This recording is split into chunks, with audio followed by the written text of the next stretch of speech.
guys. Today I'm here with my great friend Kelly. Kelly, I missed you last week. I know. I felt just like all week kind of something was missing because I didn't get to visit Yeah. with you a little Well, bit it was last a week. little lonely without What you. was it? Was it Yeah. just a little bit lonely? It Well, was. I was so glad to walk in here and see you today. So we have a guest today. I'd love for you to introduce her. Okay, today's guest is Ave McCown. And a little backstory, I started training her mom, I would probably say, gosh, I don't know, 10, 15 years ago. And it was interesting because I'll tell this little story real quick, but she came to me because she had a trainer in town, and it was a girl, and apparently she became the counselor for her trainer. And I she can said, see where that happened. it can happen, yeah. Yeah. No, it could. But so she said, I just want to make sure when I come in, I'm working out. I said, well, listen, with me, we're going to work out. We got 40 seconds rest. We can chat a little bit, but we're going to be working. And she goes, well, I felt like I was having to counsel her a little bit about her relationship. So the first time she comes in, I said, all right, you ready to get going? She said, yeah. I said, no, I have to warn you, if I'm a little quiet today, my wife and I, we were up fighting all night. And she just froze and just looked at me, and I go, I'm just joking. And so that's kind of how we met. So started training her mom, and then started working with her dad. Her dad is Roger McCown. He's a orthopedics doctor over at Christus. Okay. And then they have, Liz and Roger have 4 great kids. They have Ava, Lexi. Lexi's about to go to England. She's going to be a nurse there. And they have Fletcher, and they have Corbin. Corbin is getting his doctorate, I think, right now, psychology or something. Have you trained all the kids? Well, we do group training sometimes where you I hit the whole family. serious? And it's Ava was a little bit different than the other guys, right?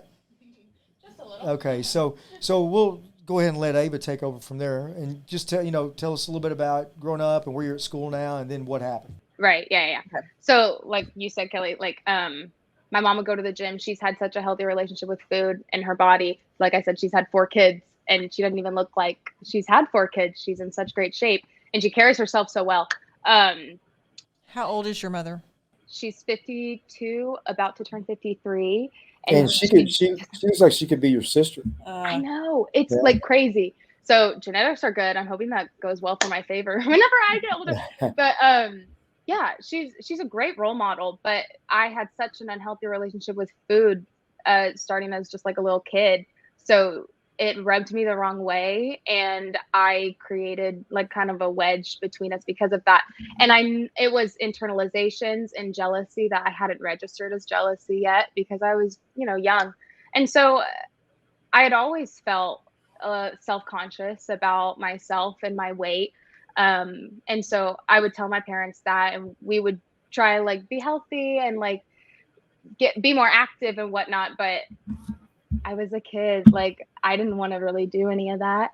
And it's on me to change it. And so that it just created kind of a weird environment with me and my mom. But getting into high school, things were fine. And then I got my driver's license, which I was now able to, and we didn't have any junk food in the house. So that was another thing. So when I would go to friends' houses and they did have junk food, because when am I going to get it next? I remember going over to a friend's house and getting just like a cup of chocolate chips and a cup of 2% milk, just because we didn't have that at home. And so I know that kind of created more of like a gateway to binge eating. So that was something that I struggled with. So when I did get my driver's license, I'm now able to go to fast food anytime I want. Didn't have to let my parents know. And so that's when I started gaining more weight. And I also worked at a frozen yogurt shop when I just turned 15 or 16. And then when that place shut down, I moved to like a rolling ice cream place. So even the places that I was working was just the most tempting food that I never got at home. So I would just eat and eat. And I was already unhappy with myself. So, it helped to eat. And then college, I tried, and also in high school, I would leave the high school and go work out with my mom and see you there, Kelly. But nothing that I was really serious about. When I got to college, I don't think I gained a lot of weight, but I was definitely heavy. I think I was around 215, 230. So definitely big. And then summer of 2020, we all got sent home because of COVID. And so my mom and I made a plan. Let's just work out, eat healthy. And so I think I was around 235 that time, and I got down to 180, 175 around August when it was time to go back to school. And until January, I'd actually lost 10 pounds because I was eating well and I was going to work out at the gym. And then when I saw that I'd been doing so well, I lost 10 more pounds. I gave up. And it was like, maybe I can cheat again. Like I've got this under control. And so I got back into the mindset of just eating once a day, big meals. Cause I think one of the things that I was telling myself was I'm not eating a lot. And I wasn't eating very often, and that's true. But when I was eating, it was 3,500 calories in one sitting. So yes, I was eating a lot. What does I just didn't think 3,500 I was. calories look like in one sitting? I mean, probably. Well, and Coke. I mean, when I was drinking like Coke and Dr. Pepper, that racks up those calories, and sugar like crazy. And so I don't even touch that stuff. Why would I waste that? So, and they're not great for you. So, I mean, I would go to McDonald's and get 10-piece McNugget, large fry, the spicy chicken sandwich, large Coke, and just eat. Because I thought I hadn't eaten all day. I'm starving. And then if I bought it, I'm not going to waste my money. I better finish all of it. So that was kind of the mindset. And then we went to Mexico for my dad's 50th birthday. Or no, we went to Mexico. It wasn't for my dad's 50th birthday. We went to Mexico that summer. And in my head, I still looked the same. I was still 175. I hadn't gained any weight. I remember putting on a bikini and looking in the mirror and being like, oh my God, I think I've gained it all back and more. And I felt awful that trip. I went home and I weighed myself and I was up to 235.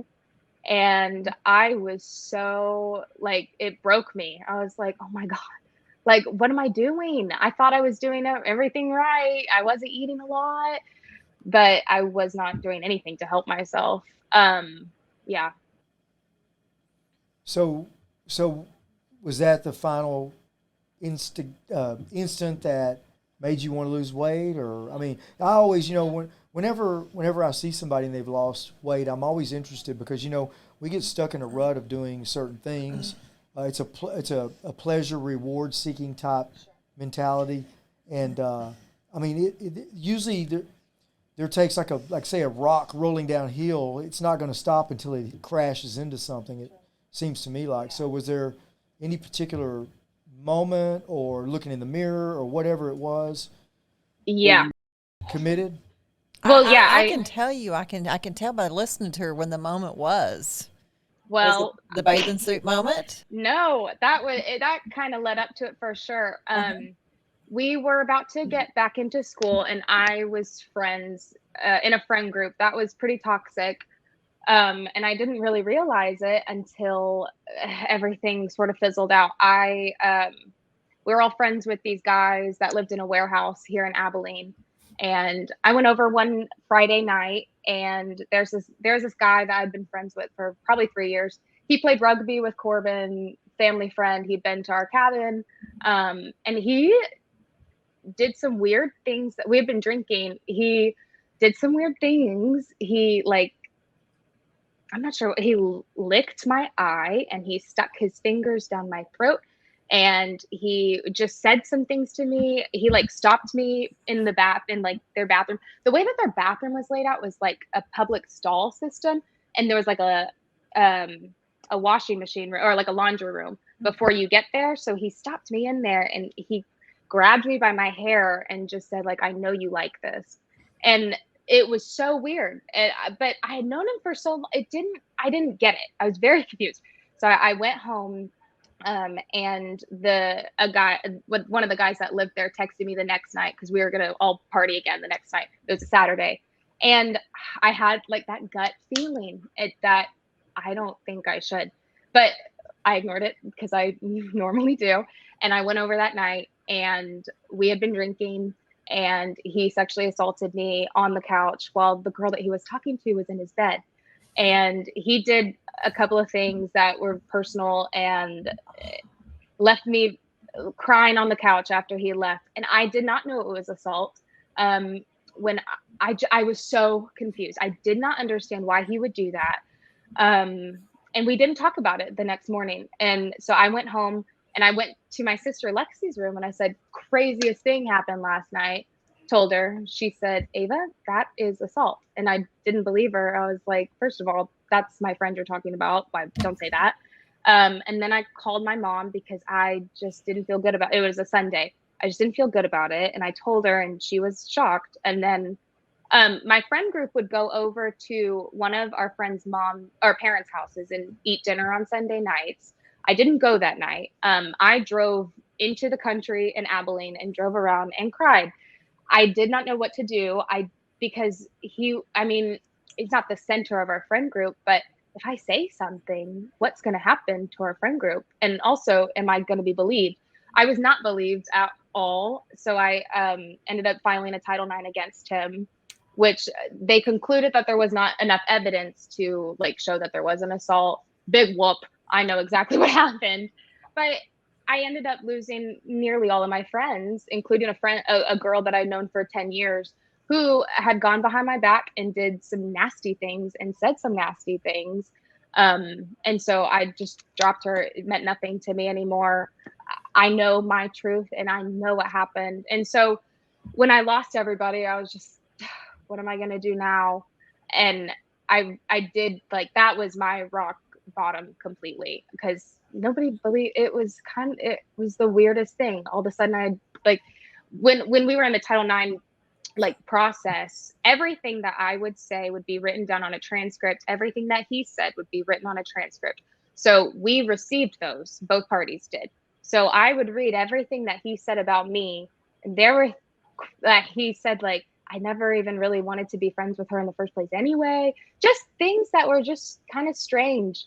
And I should have asked different people to be on my side to kind of show my character. But the only person that I asked, because I thought she had texted me that she believed me, was the girl that he was sleeping with. And she was on his side 100%. And it just didn't work out for me. It's fine, because who even needs those people? And if you look at the people that they're friends with now, they're still friends with those people. And I'm friends with the people that were good and believe me 100%. Even the mom of the girl that I'd known for 10 years, my best friend's name is Zach. She was like, where's Zach? Why aren't you still friends with him?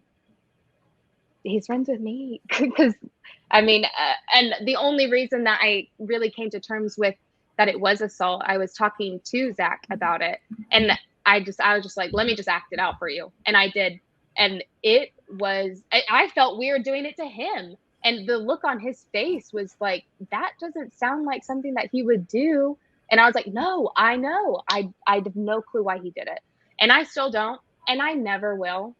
But it definitely was my rock bottom moment for sure. And I kind of had to choose, after lots of staying up all night, sobbing, crying to my mom, of just what direction do I want to take this? Because I have two choices. I can either continue to stay in that victim mindset and eat myself to death, literally, because that's where I was getting my dopamine from, or I can do a complete 180, because I will never see these people again. I have them blocked on everything. But on the off chance that they do see me, I don't have to say anything. They see me and they know something happened, because you don't go through all that trauma and do nothing about it. You can, but I prefer this way 100 times. Yeah, it's interesting because you could have gone the other direction. Yeah. Well, and that's yeah. usually, I think, the case, that people, when they do experience something like that, they're looking, like you mentioned, the dopamine. You just want to keep the dopamine levels high, so you just keep eating and eating, and Right. So that happened, and then what? You just decided, okay, I got to be a better me. It sounds weird, but I took a TikTok video of just this is my before. I was just so determined. Because I genuinely, I had nothing left. I had no friends. I had Zach and my family, and that was kind of it. And so I didn't have anybody telling me what to do or anything.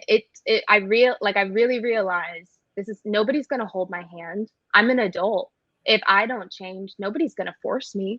So I can be stuck and miserable and blame it on who? Me. Or I can change everything. And I really did. And I'm like, one, so surprised with myself. And I'm so proud of myself. Like, the amount of change is like insane. So how long did this transition take? I mean, from the time that you made this determination till today? Yeah, I lost about 110 pounds in 14 months. And it didn't start off healthy. And I think I wasn't really letting the first like month or two, I wouldn't let myself eat over 800 calories a day. Not good. But I mean, so, okay, to say that everything was perfect immediately, no, it's not going to be like that. It took me different phases to get to where I am now. So it definitely started off not healthy, but I got sick of that real quick because I didn't have any energy. It was influencing my work. One time I was driving to work and my blood sugar was so low, everything just spun. And I had to pull over and call my dad. I was like, I don't know what to do. He was like, when was the last time you ate? You don't want to know. And I just so low energy at work. I remember I'm a nanny. I was reading to the little boy that I nanny and like my head just spun. And I was like, I've got to eat something. And I had to convince myself to eat half a cheese stick and log it into whatever and make sure that I didn't eat over 800 calories. But like I said, that gets old really fast because and people are noticing I'm so low energy. I don't want to lose my job. So that helped me kickstart it. And then around January 2022 is when I called my mom and was like, I need your help. I need to do this the right way, a way that I can sustain and like a healthy way. And so she helped me. She's always been there to help me on this side. And I also recognize that my case is different. I think I had a lot of previous knowledge about nutrition and working out. So I always had the knowledge of what to do. It was just pure, like lazy to not. So it was really great having my mom's help because she knows exactly what to do and no beating around the bush of like, oh, cut carbs. Yeah. No. Now Liz, I started training Liz, but now Liz is a trainer also. Yeah, she's a personal trainer. She works with Oh, us. wow. Yeah. So one thing, I mentioned that one day we were training, I said, so your kids are about to all be gone. What are you going to do? She was like, what do you mean? I said, well, what are you going to do? Mm-hmm. I said, I would highly recommend you become a trainer because she's, like Ava was saying, she's really good with recipes and good with people, and she practices what she preaches. So yeah, she's a trainer now. That's why she was able to help Ava out with anything that she needed. So Liz lives here in Tyler, right? Yes. Okay, gotcha. Yeah. Well, I can't wait to meet her. Yeah. So yeah, and you and I talked. What was that? Monday or Tuesday? Yeah, when was I there? No, we did legs on Friday. Okay, Friday. But we were talking about calories, and I'm like trying to get her to jump her calories up. See, that's what's cool is, with most diets you think, well, we go down to 1,700, then we go to 15, then we go to 12. Well, where does it stop? I mean, 1,200 is actually starvation. So with the way we have it, you may go down to 17, but then once you start losing the weight and building muscle, we go up to 18, then to 19, and then you get into a certain mindset of, gosh, I don't really feel like eating again. So it's a total switch. And I'm pretty sure, Ava, you'll admit that once you get the hang of this, you'll never go back to any other way of eating. I actually posted on my close friends list on Instagram today, that side by side that I sent you earlier. I will never go back to that because I know how I feel now and I know how I felt then. It wasn't good. And it's just I mean, it's pretty easy. Yeah. Well, and one of make it too complicated. So tell me what is your meal plan look like for a day, for instance? So Just give us an example. Yeah, I mean, you should eat every 3 hours, but one of the ways that I was able to stop binging was to eat every 3 hours. If I don't get hungry, I don't really give my mind a chance to search for food, basically. So, I mean, I meal prep on Sunday, and I've changed things throughout this entire year because my mom she can eat the same thing every day, every meal. I'm not really like that. I could be like that, but I like variety. And so I just kind of tweak my recipe. Like now in the morning I have 2 pieces of avocado toast with an egg on top, and then I do Really? Greek yogurt on the side, Yeah, and that's then a lot of food though. yeah, I've upped it because of Kelly. He told me on Friday, he was like, you need to eat more. So that's what I've been doing this week. And then What kind yeah. of toast are you eating? you know what? It's like a 12 grain bread. Really? Yeah, it's just So it's probably pretty good then. Yeah. yeah. Oh yeah. It's not like the 110 Ezekiel type bread where it's really dry and No. No, Okay, it's good. 2 pieces of bread, 200 calories, 38 grams of carbs, 8 grams of protein. We're good. And then 3 hours later, I've got a protein shake. And then the next 3 hours, I've got lunch, which is chicken salad, 2 pieces of bread, chicken salad. And then I do a side salad. And then 3 hours later, I do a bowl of Greek yogurt and fruit. And then 3 hours later, I do 3 tacos, corn tortillas, and cilantro, lime rice, and black beans. And then 3 hours later, I used to do those Kodiak pancakes, and now I do like some nuts. I really like cashews. So that's just to get my fat up, because I used to eat less than 20 grams of fat a day, which is fine. But now I'm at 10%, which is low. Now I'm at 10% body fat. So I've upped it to around 45 grams of fat a day. Yeah. Do you mind me asking how much you weigh? Yeah, 125. Between 125 to 128. Sundays I'll weigh like 128, 5'7". And you weigh 125. That's amazing. You look phenomenal. Well, I went from 250. I feel like Wow, you look phenomenal. I'm just trying to get my head wrapped around all the food. I mean, I can't imagine eating that much, but wow. So are you working out a lot? yeah. So it didn't start off like that. One of my friends actually asked me recently, how did you get like the confidence to get into the gym? And I told her like very blankly, I had to look like this first. I was too embarrassed to go in. I was not embarrassed to go into the life-changing fitness gym because I was with my mom. And it's just like the ACU gym, what intimidated me was college boys and college girls, like who look better than I do. I don't want to really go in there. And now, so the way that I worked out was I walked. But the biggest thing for me was I had a food addiction. So sugar, fat, and salt. So I had to fix that first. So I chose to focus for the first year on just eating clean and walking, that was just too much for me to take on at once. So I focused on eating clean. And I think I only had 4 cheat meals that year. I've got some grit. I really tried. So you started this out by walking, not lifting weights or anything. So how long did you walk? For about a year. And for about a year. I started lifting this January more seriously. I've lifted before in the past, like in high school, but I wasn't eating, so there was kind of no point to it. Now that I'm eating perfectly, when I lift, unmatched. So when you walk, how far do you walk? Now I walk around my campus, so that's maybe 2 miles. I do that after I work out, and then on Tuesday and Thursday are my rest days. So if I want to go for a walk, I'll walk it twice instead. But that's pretty much all the cardio I do.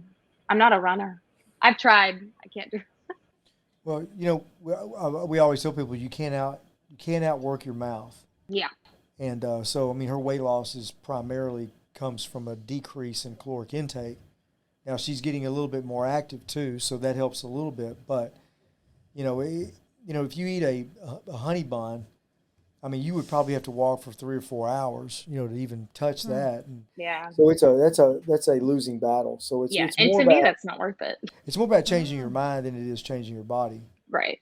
right? Right. For sure. And I mean, it's 80% nutrition, 20% yes. exercise. So, yeah. So, I mean, we've got people competing in fitness competitions that work out 3 workouts a week. So it's not about being in the gym every day. So how many times are you working out a week? 3 times a week. 3 times a week, like Monday, Wednesday, Friday? Yeah. Monday is chest and shoulders. Wednesday's back and buys, and Friday is triceps and legs. So when you work out, how long do you work out for a period of time? Is it 30 minutes? Is it an hour? What is it? Like 45 minutes, probably, of lifting. So you can pretty do 45. 45 minutes of weight training and then follow that with 10, 15 minutes on the treadmill. Yeah. At a real It's like moderate pace. Prime, like fat loss. Yeah. So. But I'll tell you Wow. what, it's kind of hard to get on that treadmill after you've been lifting. I just want to go home. Yeah. I bet. I bet. So when somebody's starting out doing this, Kelly, what would you suggest to them to do? Well, I mean, I would suggest getting with someone that can help you out because, I mean, I mentioned before, I would never try to sell a house without talking to you, about what all the ins and outs are of it.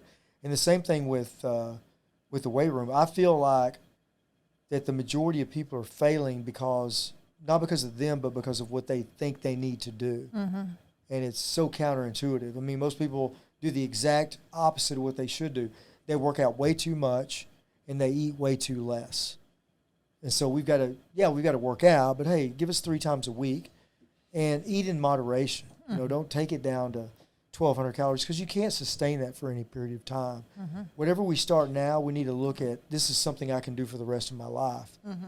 And So let me ask you this. I think a lot of times people obviously want to lose weight, need to lose weight, but then there's a certain way your body feels when you don't eat right. So were you experiencing that even at a young age when you weren't eating right, overweight? Did your body hurt, muscles, joints, that kind of thing? Did they hurt? No, I'm young. So even Sure. like Coffee. Yeah. even when I was 250 pounds to however many years ago, the only thing that I really felt from that is, I mean, walking across campus, my calves would be burning. And I mean, there were those things I should be able to do, but I could, but I would choose not to. Like going up the stairs, a flight would take me out. Are you kidding? That's not normal. Yeah. So yeah, I mean, I wasn't feeling any of like joint stuff because I was only 19. But Yeah. if I were to continue down that road, absolutely, absolutely. Yeah, around 30, 35, you'd probably be checking with your dad, about your Yeah, knees or because it's the wear and tear over time. yeah. So no, I wasn't feeling it before, and that's something my mom and I have talked about. I wouldn't have felt it, but I definitely would in the next 10 years. You bet. You bet. So what kind of advice would you give somebody today that maybe was in your position and want to make a huge change? I agree with Kelly just because there's so much information out, but like what do you follow? There's so much. And even me looking at like fitness influencers, I have to remind myself these people are probably on steroids. Like I do not need to be comparing. I need to focus on me and get my stuff situated first. And so I think 100% like getting with a personal trainer and learning about nutrition. You don't have to weigh out your food because that's a lot, but it helps. But like getting a basic understanding would really help. And also, what really helped me understand my food addiction was understanding like the science behind it. I need this food because I'm chemically addicted to this food. So it was very hard to not eat any of that. The amount of times that I craved McDonald's French fries was like too many to count. But what my mom says all the time is choose your hard because you know what else is hard is being pre-diabetic at 19, being obese at 19, or you could control your food and that's also hard. But like she says, choose your hard because it's all going to be hard, but what's going to make you feel better? And also, I think I had to learn like to trust myself around food. And that made me I have a lot of trust with myself now, which makes me respect myself a lot now. And so that definitely helped to gain a lot of self-control. I have a lot of trust with myself.